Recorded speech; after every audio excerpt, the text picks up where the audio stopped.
Hi, I'm Justin, 34, the quiet one, the mysterious older brother in family stories, the one who somehow always managed to show up when things needed fixing, but rarely got an invitation to the celebration. I wasn't supposed to be the rich one. That was Morgan's title. My younger sister, the golden child, the one with the pageant smile and the perfect GPA and the kind of social sparkle that made teachers remember her name and neighbors ask if she was going to be famous someday. Me? I was the kid who read finance blogs at 16, bought his first stock before he could vote, and never once asked for help with homework. I didn't shine. I audited. Morgan got ballet, piano, private SAT tutoring, and a custom car for her 18th. I got, we'll talk about it later, and a used Honda. She got, our little star, and I got, you're so responsible. Which spoiler is code for we forgot you had needs. I'm not bitter. I wasn't, at least. Not for most of my life. I did well in school, got into a solid business program, and went into private equity straight out of college. It's the kind of work that makes people's eyes glaze over if you try to explain it at dinner parties, which is exactly how I like it. I make money quietly, invest smartly, and live below my means. My watch costs $60. My car's 10 years old. My house is paid off. No debt. No drama. My parents still think I work in banking. My mom once told a friend I was a bank teller. I didn't correct her. Easier that way. Morgan, on the other hand, couldn't let anyone not know what she was doing even if she wasn't doing much.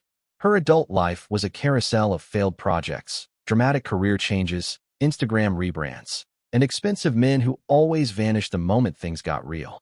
She was always either thriving or in crisis. Nothing in between. And when she finally landed a guy who proposed Bryce, investment type, lots of cologne, suspicious hairline, my parents acted like she'd cured cancer.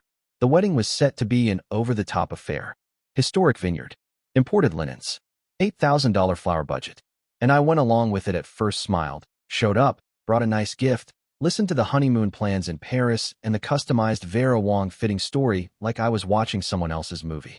Then she invited me to lunch. That should have been the first red flag. Morgan never invites people to lunch without an angle. But I went. We met at a cafe that sold $16 toast and had chairs that looked like design pieces, not furniture. She was already seated, sipping some kind of beetroot latte, smiling with that expression she used when she was about to drop something big and didn't want you to interrupt. So, she said, you're doing really well, right? I paused. I'm doing fine. No, I mean really well. No student debt. Your own place. No kids. You probably made what, $50K last quarter in investments alone. I gave her the kind of smile I give strangers on planes, polite, unreadable. I live within my means. She laughed, like I'd just said something adorable. That's such a you thing to say. Then came the ask.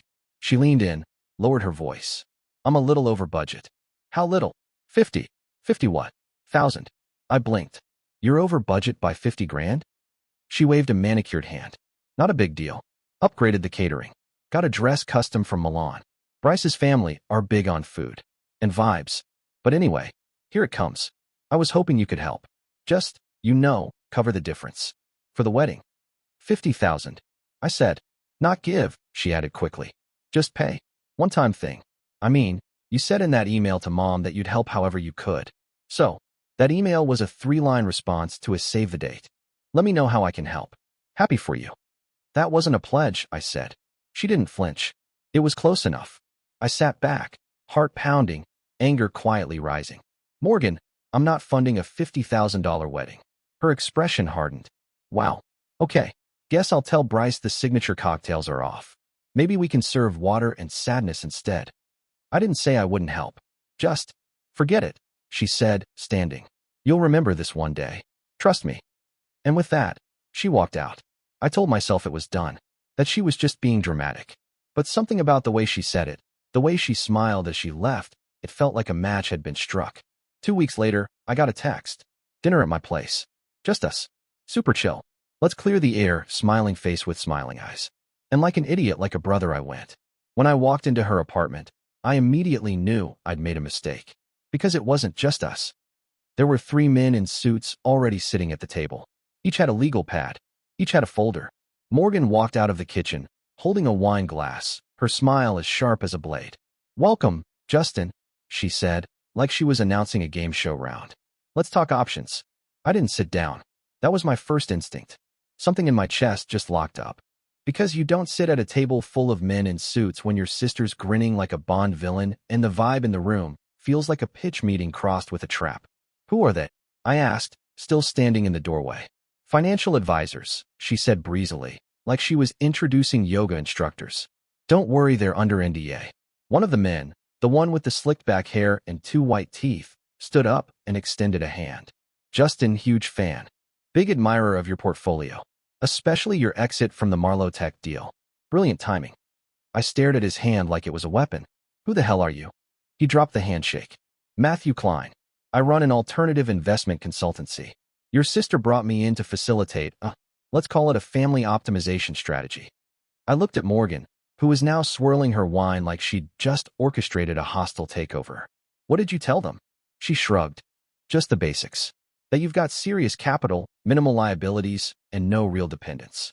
And that you're sitting on cash flow that could be so much more impactful if directed toward shared goals. Shared goals. I said. Like your wedding?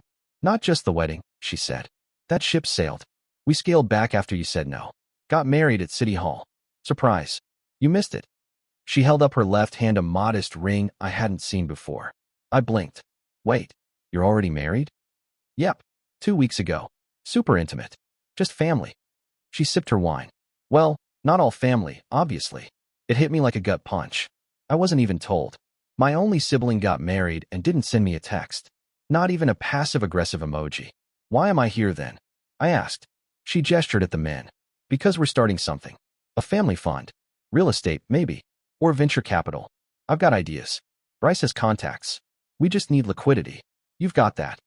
I finally sat down. Not because I was buying in, but because my legs had started to shake with rage. Let me get this straight, I said. You ambushed me, dug into my finances, skipped your own brother's invite to your wedding, and now you want me to bankroll your business fantasy? It's not a fantasy, she said sharply. It's a pivot. You of all people should understand market agility. Market agility doesn't mean emotionally blackmailing your family into funding your startup, I snapped. Her voice went soft. Dangerous. You always act so morally superior. But you've never helped me, not once. Not when I needed it. Not when Dad bailed on my tuition. Not when I got stuck with Bryce's medical bills last year. That's because you didn't ask, I said. You demand. There's a difference. The guy in the suit, Matthew, cleared his throat like he thought he still had a chance of reeling this back in. If I may, the proposed structure involves Justin as an anchor investor. No control given up. High potential yield. We're talking first dibs on equity, founder rights, sunset clauses. Stop talking, I said. Silence. Delicious, tense silence. I looked at Morgan, and for the first time in years, I didn't see my sister. I saw a stranger who thought love was a transaction, and loyalty was a credit line. I stood. Here's the deal. I'm not giving you a cent. I don't care what kind of spreadsheet these guys cooked up, and I want you to lose my number. You don't get to ask for grace when you can't even send a wedding invite. Morgan stood, too. You think you're better than me just because you have money? No, I said. I think I'm better than this. And I walked out. I expected that to be the end of it. A final dramatic exit, no encore. But 3 days later, I got an envelope in the mail. No stamp. No return address. Just my name in her handwriting. Inside was a single sheet of paper. It was a screenshot of my investment portfolio, with one line written underneath it in red ink. You should really change your passwords. The thing about paranoia is that once it gets a foothold, it doesn't knock politely, it kicks down the door and rifles through your drawers. I stared at that screenshot for a full 5 minutes, heart thudding like a drumline. It was real. The layout, the tickers, the exact figures she'd seen it. My private portfolio. Secured behind two-factor, biometric login. Encrypted everything. She didn't guess her way in. Someone gave her access. And there was only one person who'd ever touched my accounts other than me. Her name was Leanne, my ex-Morgan's best friend. I stood in my kitchen, gripping the counter like it might collapse beneath me. I hadn't seen Leanne in over a year. We split quietly. No fights, no drama. Just drift. She moved out. I changed my passwords. Or so I thought. But I taught her stupid things like how I used variations of childhood pets in my security questions. How I didn't trust password managers. How I kept one emergency login written in a locked drawer. I checked the drawer. Empty. I checked my accounts. Nothing had been touched. Yet.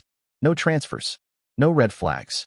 But the fact that she could see it, that Morgan had proof, meant the message was loud and clear. We can reach you. I paced the room like a caged animal. Then I called my bank. Then my brokerage. Then a lawyer.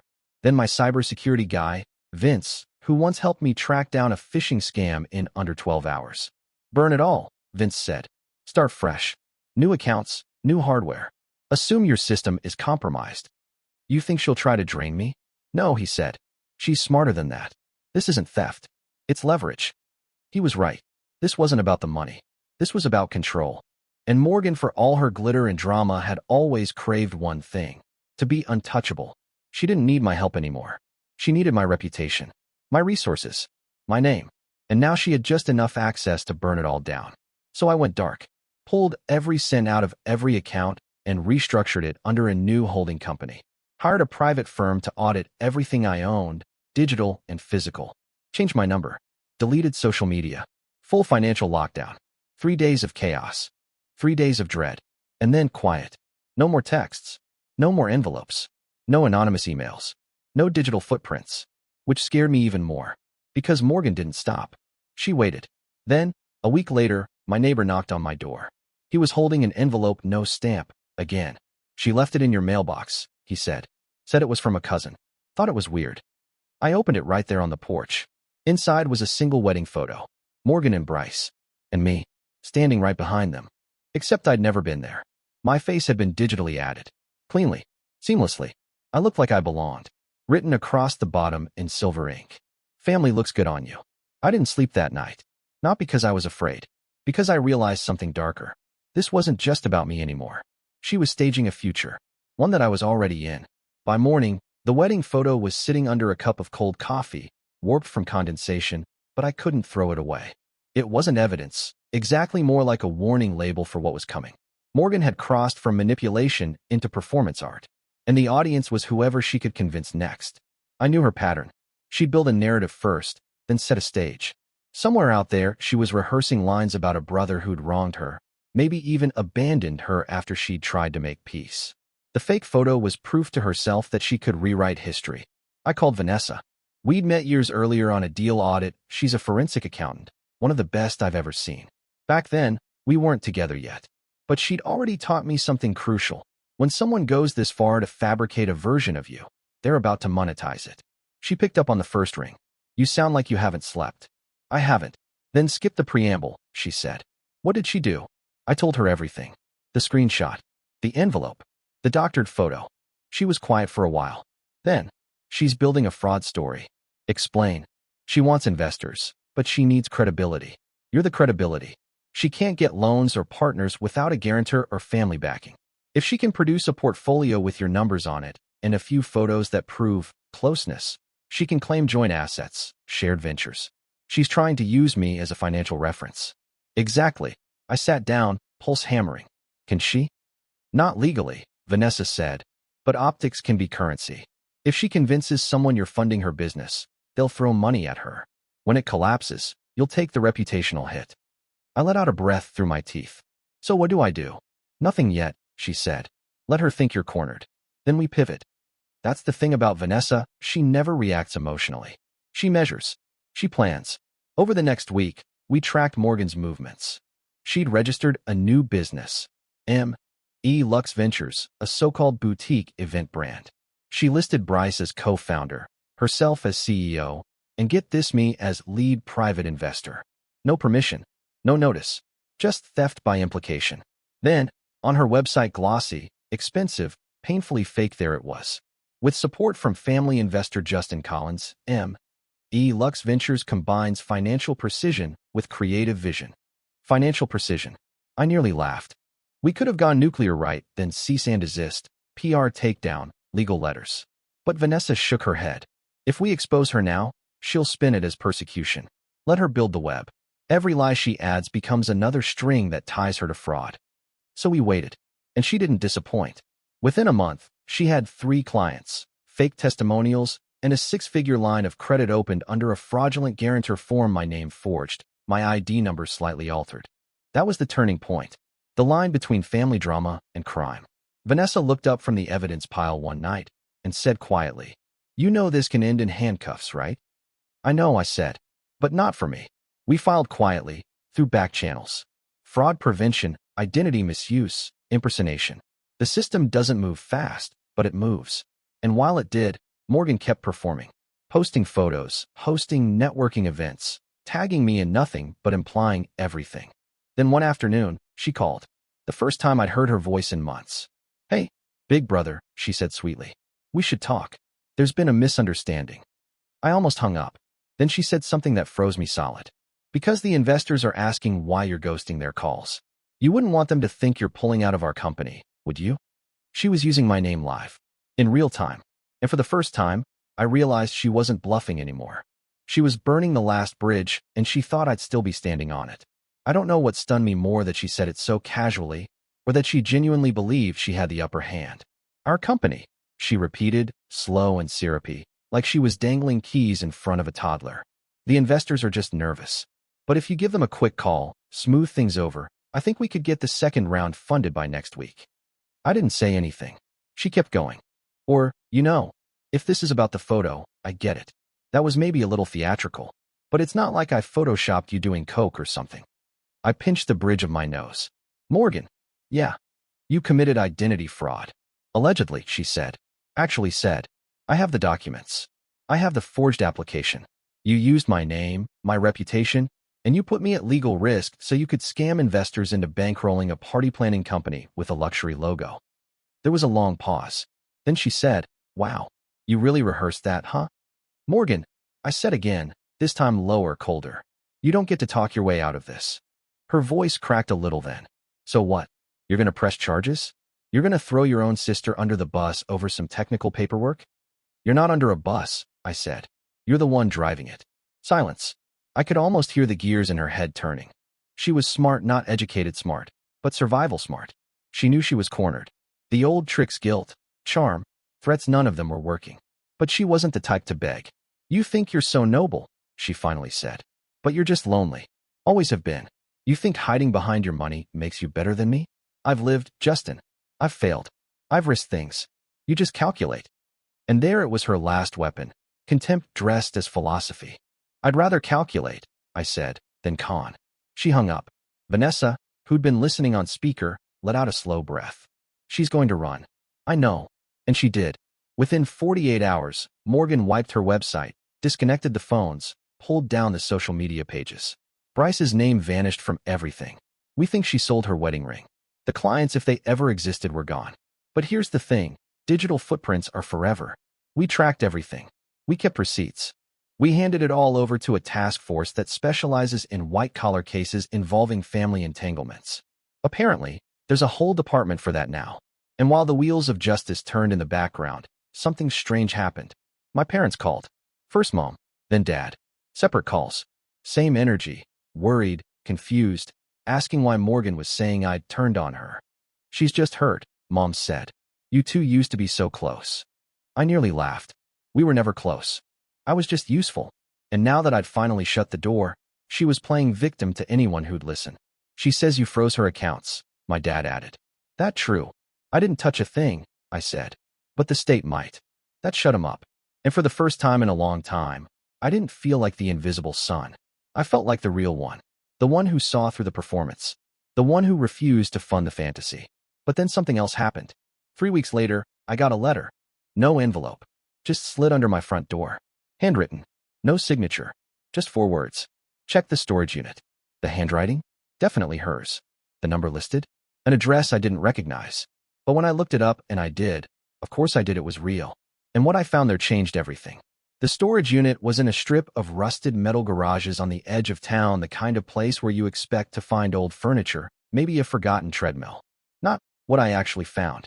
The key was taped under the number pad, just like she'd probably planned. Inside, it was dead silent. No lights. Just dust and the hum of something electric. A single desk lamp lit up a folding table. On it, a burner phone. A stack of printed bank documents, not mine this time, hers. And a flash drive labeled, "In case he leaves."